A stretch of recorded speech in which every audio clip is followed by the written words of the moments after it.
May I come in, sir? Good morning. Good afternoon, sir. But name is Gautam. Yes, sir. Graduation में क्या subject है गौतम आप? मेरा sir economics था. Economics honours. Yes sir. कहाँ से किया है? तिलका मांझी भागलपुर विश्वविद्यालय से. कब किया है? 2013-14 में. 13-14 में. Yes sir. और तब से क्या कर रहे हैं आप? सर एक्चुअली शुरुआत से मैं सिविल सर्विसेज का प्रिपरेशन कर रहा था. तो उसमें सर एक्चुअली हुआ नहीं, तो ये मेरा सर दूसरा साक्षात्कार है.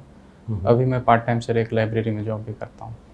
अच्छा, तो किस तरह की लाइब्रेरी है वो सर प्राइवेट लाइब्रेरी है. बच्चे आते हैं पढ़ने के लिए. मेनली मैनेजमेंट का काम है. अच्छा, वो कब से कर रहे हैं आप? वो सर मैं 2-3 साल हो गए. अच्छी बात. इकोनॉमिक्स से ऑनर्स करके हिंदी लिटरेचर लिया आपने ऑप्शनल. Yes sir. इकोनॉमिक्स में कॉन्फिडेंस नहीं? कॉन्फिडेंस सर एक तो था कि सर मैंने प्रीवियस ईयर देखा था, तो थोड़ा सर एक तो Found it लैंग्वेज का थोड़ा सा बैरियर था और थोड़ा लिटरेचर से आपकी रुचि भी है? Yes sir. अभी हाल फिलहाल कौन से ऐसे लेखक हैं जो बहुत चर्चा में रहते हैं या बहुत अच्छे साहित्यकारों में गिनती है उनकी? अभी तो सर जॉन फोसे जिन्हें नोबेल मिला है अंतर्राष्ट्रीय स्तर पर. नहीं, मैं भारत का पूछ रहा हूँ. भारत का सर मॉडर्न साहित्यकार कौन है आधुनिक? आधुनिक साहित्यकार में अभी अनामिका थी बिहार से, जिन्हें साहित्य का नोबेल मिला था, मतलब साहित्य अकादमी मिला था उन्हें. अच्छा, और क्या लिखती हैं वो? उनकी सर एक रचना थी टोकरी में दिगंत थेरी गाथा. उपन्यास है? नहीं, कविता संग्रह थी. कविता संग्रह है. जी. अच्छा, उस पर साहित्य अकेडमी अवार्ड मिला है? Yes sir. 2020. भारत में लिटरेचर में सबसे बड़ा अवार्ड कौन सा है? ज्ञानपीठ पुरस्कार है. अच्छा, जी. ठीक है. एक कानून है forest rights act, yes sir. सुना है? वन अधिकार अधिनियम. जी. उसमें एक अधिकार है, उसको कहते हैं हैबिटेट राइट्स. Yes sir. क्या होता है हैबिटेट राइट्स? ये सर जनजातीय समूह का वहाँ रहने का अधिकार होता है, आवासीय मतलब. वो किस तरह का अधिकार? फंडामेंटल राइट है? हाँ सर, फंडामेंटल राइट. तो संविधान में कहीं उल्लिखित है उसको? कहाँ संविधान में मूल अधिकार तो पढ़ा होगा. Yes sir. तो किस अधिकार के साथ जोड़ कर रखेंगे इसको हैबिटेट राइट? ये सर आर्टिकल 19 में है सर. 19 में है? श्योर? सॉरी सर, मुझे भी थोड़ा सा. अच्छा, राइट टू पब्लिक सर्विस एक अधिकार है बिहार में. यस सर, 2011 का. वो क्या है? उसमें सर ये है कि एक निश्चित समय सीमा तय कर दी गई है, जिसमें जैसे 30 दिन के अंदर जो जैसे सर्टिफिकेट किसी को कुछ बनवाना है या ब्लॉक्स के कुछ काम है, तो उसमें एक नियत समय पे मतलब सर्विस दी जाती है, नहीं तो दंड का प्रावधान. तो अगर मान लिया नहीं कर पाती है सरकार, सेवा उपलब्ध नहीं करा पाती, जी, तो रेमेडी में हम रिट याचिका दायर कर सकते हैं हाई कोर्ट में? कर सकते हैं सर, कर सकते तो हैं. That is also fundamental right. Yes sir. तो राज्य सरकारों को मूल अधिकार देने का अधिकार है संविधान में? नहीं सर, संसद को. फिर बिहार सरकार ने कैसे दिया इसको? बिहार सरकार सर सेवा का अधिकार सर दे सकती है. नहीं, तो अभी आपने कहा कि मूल अधिकार है. जी. मूल अधिकार तो संसद ही दे सकती है. जी. तो फिर बिहार विधानमंडल ने कैसे दिया है इसको? सॉरी सर, इस पे पूरा क्लियर. ये गौतम, ये बताएं कि बिहार में एडमिनिस्ट्रेशन के लिए क्या क्या चैलेंजेस हैं? सर अभी तो ओवर सर वर्क लोडिंग की समस्याएं हैं. एक तो स्टाफ की कमी, ये सब होती है एक. हर डिपार्टमेंट में? Yes sir. दूसरी समस्याएं सर, ये क्यों है? क्या वैकेंसी फिलअप नहीं किया गया है या सैंक्शन स्ट्रेंथ कम है? क्या प्रॉब्लम है? वैकेंसी सर फिलअप कर रही है सरकार, लेकिन अभी भी सर पूरी नहीं है. अच्छा, वैकेंसी है काफ़ी? है, अभी है. और बताएं और क्या? दूसरा अभी सर जो साइबर अटैक की समस्याएं बढ़ी हैं, तो उसमें बिहार के जो पुलिस प्रशासन है उतनी अभी दक्ष नहीं है.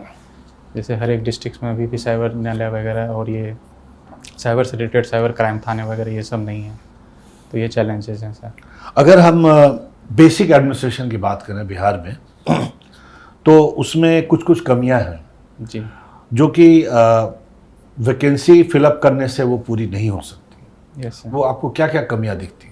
कार्यशैली की समस्याएं हैं सर. किस चीज़ की? कार्यशैली की कार्यशैली समस्याएं. मतलब क्या, उसमें क्या समस्या है? कार्यशैली जैसे सर समय पे नहीं आना, समय पे कामों को नहीं पूरा करना, ये सब चीज़ों की समस्याएं हैं। तो क्या मतलब वहाँ के जो सिविल सर्वेंट है, ब्यूरोक्रेट हैं, वो मोटिवेटेड नहीं है या क्या बात है? वो क्यों नहीं अपना काम ठीक से क्यों नहीं पूरा कर रहे हैं? एक तो सर इसमें है कि सर थोड़ा दंड का भी प्रावधान कम है। दूसरी बात है कि सर राजनीतिक प्रतिरोध भी कहीं कहीं देखे जाते हैं। प्रतिरोध किस तरह का? प्रतिरोध की कहीं जैसे कि ऊपर से आदेश आ गया कि इस काम को डिले करना है, डिले करना है। हाँ, इस तरीके की कुछ बाधाएं आ जाती है। लेकिन अगर कोई पब्लिक सर्वेंट काम ठीक से नहीं कर रहा है जी तो उसके खिलाफ एक्शन लेने में भी कोई बाधा है? नहीं सर, उसमें तो बाधाएं नहीं है, सरकार ले सकती है सर एक्शन।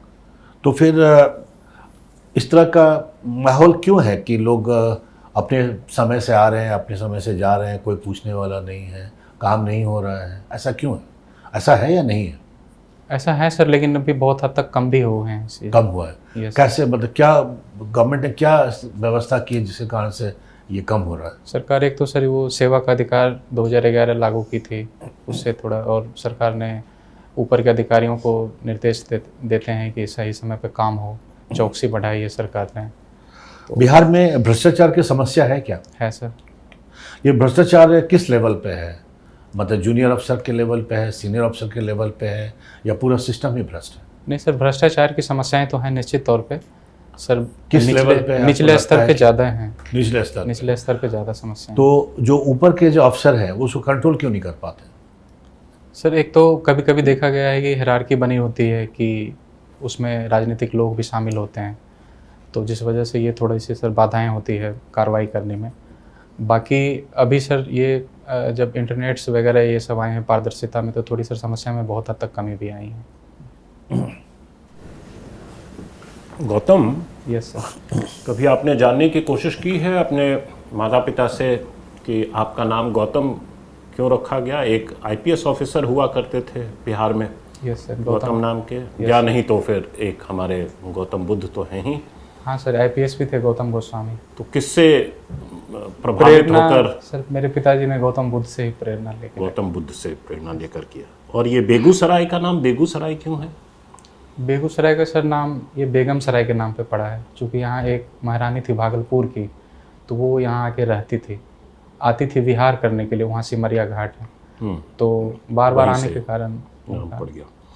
और चूंकि आपका इकोनॉमिक्स बैकग्राउंड रहा है, तो कभी आपने कोशिश किया कि जो बिहार का जीएसटी कलेक्शन होता है जी, उसको नेशनल जीएसटी फिगर्स अगर स्टेट वाइज आप देखें, उससे कंपेयर करने की कोशिश की है आपने? कभी उस नज़रिए से चीज़ों को देखा है? जी सर, देखा है। पिछली बार इकोनॉमिक सर्वे में जब बिहार का पढ़ रहा था तो जीएसटी कलेक्शन में वहाँ ठीक ठाक वृद्धि हुई थी, लेकिन अभी एक हाल की रिपोर्ट आई है उसमें कुछ कमी दर्शाई गई है। सितंबर महीने में तो निगेटिव में चला गया। ये सर निगेटिव में चला कोई गया। खास वजह उसकी सर ये रही कि सरकार, एक तो सर अभी इसकी प्रॉपर मुझे भी ध्यान नहीं आ रहा है क्यों रहा। अच्छा, और ये जो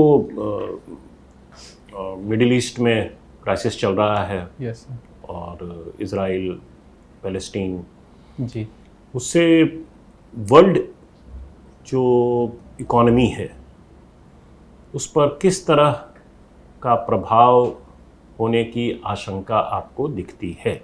यस सर, पहली तो बात है सर कि मिडिल ईस्ट में सर तेल का एक बड़ा ही इम्पोर्टेंस रहा है, जैसे कतर, ईरान, ये सब कंट्री हैं, तो इसमें इन्वॉल्व होंगे तो एक तो तेल पे अगर प्रभाव पड़ता है तो ऑयल की कीमत बढ़ेगी, तो इन्फ्लेशन जो भी रशिया यूक्रेन वार से जो बढ़ा था वो और बढ़ने के चांसेस हैं। ओके। दूसरा, भारत की सर डिफेंस के साथ समझौता है सर इजराइल के साथ, तो क्या आपको लगता है कि अगर रूस जो है तेल का निर्यातक है, एक बड़ा निर्यातक है, यस सर, और रूस के तेल को कई वेस्टर्न कंट्रीज़ खरीद नहीं रहे हैं, यस सर, एम्बार्गो के चलते, क्योंकि उसे वो कट ऑफ करना चाहते हैं, और ऐसी स्थिति में अगर खाड़ी क्षेत्र में समस्या बढ़ती है और तेल उत्पादन रुकता है तो तेल की कीमत और बढ़ेगी। जी, तो रूस के लिए तो बड़ा अच्छा मौका है कि ये एस्केलेट हो और उस पर से एम्बार्गो हट जाएगा। कुछ कंट्री के लिए तो निश्चित तौर पर सर ये अच्छा मौका हो सकता है, लेकिन बट ये है कि सर खरीदार भी, और चूँकि अमेरिका के लीड में जो जितने कंट्री हैं तो उन पे भी सर प्रेशर रहता है कि हम उसे तेल नहीं खरीदें, जैसे भारत ने भी इस प्रेशर को झेला था। हाँ, तो उस प्रेशर को तो इस युद्ध के पहले भी कई कंट्री झेल रहे थे जी और अब वो प्रेशर और बढ़ जाएगा। जी। तो ये एक अपॉर्चुनिटी है रूस का, और इसके इर्द गिर्द जो बातें की जा रही है उसके बारे में बताएं। अपॉर्चुनिटी तो सर मुझे लगता है पूरी तरीके से तो नहीं है, हाँ कुछ तात्कालिक अपॉर्चुनिटी मिल सकती है, लेकिन बट सर लॉन्ग टर्म में देखें तो ये मतलब मुझे लगता है नुकसान ही ज़्यादा होगा सर युद्ध का। तो ऐसी स्थिति में आप अगर एक निवेशक हैं, आपके पास कुछ स्पेयर मनी है, जी। तो आप किस संसाधन पर या किस धन पर वो कैपिटल पार्क करेंगे अभी फिलहाल? मुझे लगता है sir renewable energy, hydrogen production, ये इन सब में इन्वेस्टमेंट की सर अभी अच्छी संभावना है। नहीं, पार्क इन्वेस्टमेंट मैं नहीं कर रहा हूँ, निवेश करने की बात नहीं कर रहा हूँ। किस फॉर्म में अपने एसेट को आप रखेंगे ऐसी स्थिति में?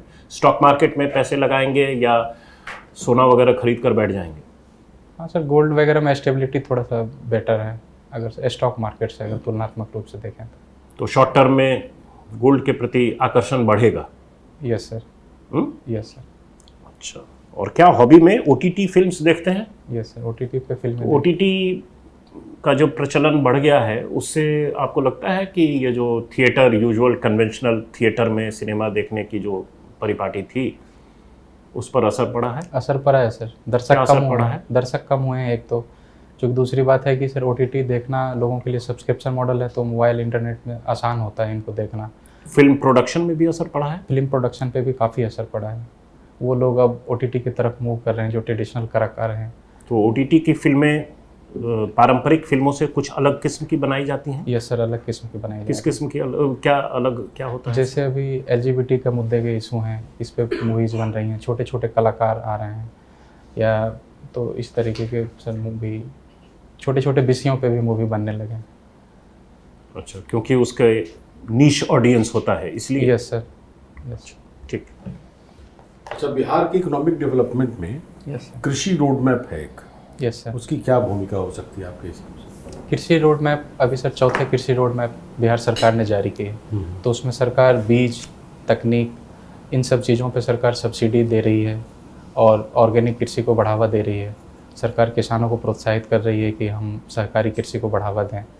तो इन सब चीज़ों से कृषि का ओवरऑल ग्रोथ होगा, और उनके साथ साथ जो सहवर्ती क्षेत्र हैं जैसे पशुपालन, डेयरी इंडस्ट्री वगैरह, इनका भी विकास होगा सर। ठीक है Gautam, thank you. Thank you sir.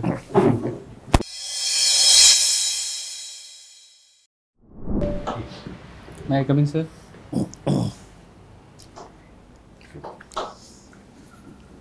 Gautam, बाकी चीज़ें तो ठीक हैं, यस सर। एक दो बातें हैं जो मुझे लगी हैं। एक तो थोड़ा सा चेयरफुल यस होने की ज़रूरत है, ओके। बहुत टेंस होने की ज़रूरत नहीं। सीरियसनेस। हाँ। दूसरा क्या है कि शुरुआत में जो मैंने कुछ क्वेश्चंस पूछे थे आपसे, जी। उसमें आंसर नो कहा जा सकता है, देयर इज नथिंग रॉन्ग, हाँ, है ना? क्योंकि ये फंसा रहे थे आपको और आप फंस भी गए थे। राज्य सरकार दे सकती है उसको। फंडामेंटल राइट्स के कई सोर्सेज हैं, या तो वो कॉन्स्टिट्यूशन में होगा या किसी लॉ में होगा, यस सर। है ना? तो राज्य सरकार को भी कानून बनाने का अधिकार तो है ही, जी जी। और चूंकि पब्लिक सर्विस राज्य सरकार डिलीवर कर रही है, इसलिए राज्य को अधिकार है वो पब्लिक सर्विस की राइट बनाने का। मैंने सर कोर फंडामेंटल इशू जो हैं इसमें पॉलिटी में मुझे लगा कि उसके अधिकार। हाँ नहीं, लेकिन गलत आंसर देने से बेहतर है कि उसको if you are not sure, लेकिन ये देख लें वो जो right to public service act उसको है देख लेना है। कि क्या देख है। लूँगा मैं सर, उसे देख। तो बाकी उसको नो कहा जा सकता है, उसमें कोई घबराने वाली हाँ, बात नहीं, not to say। है ना? बाकी तो ऐसे ओवरऑल ठीक है सर। हाँ गौतम, आप you have a very well rounded personality, diverse interest है, लेकिन यू कैरी इट वेल, मतलब अनजस्टिफाइड नहीं लगता है। इकोनॉमिक्स के fundamentals we did not go deep into it because you left economics way back, लेकिन जो एक लॉजिकल समझ है इकोनॉमिक पैरामीटर्स की वो इंटैक्ट है आपका। तो overall we found you to be good. थोड़ा सा कन्वर्सेशनल जो एनर्जी होता है उसको आप बढ़ा सकते हैं। Good physique. सुनाई तुमने तो सुनाई नहीं देगा। हाँ, शुरू आपने बहुत लो टोन में किया। हाँ, बहुत सॉरी, थोड़ा सा लाउड। थोड़ा चीयरफुल, जैसा सर ने कहा, थोड़ा चीयरफुलनेस फेस पर, और थोड़ा आवाज जो है, हाँ, एनर्जेटिक। आपको सब कुछ अच्छा है। गुड, ठीक है सर, थैंक यू सर।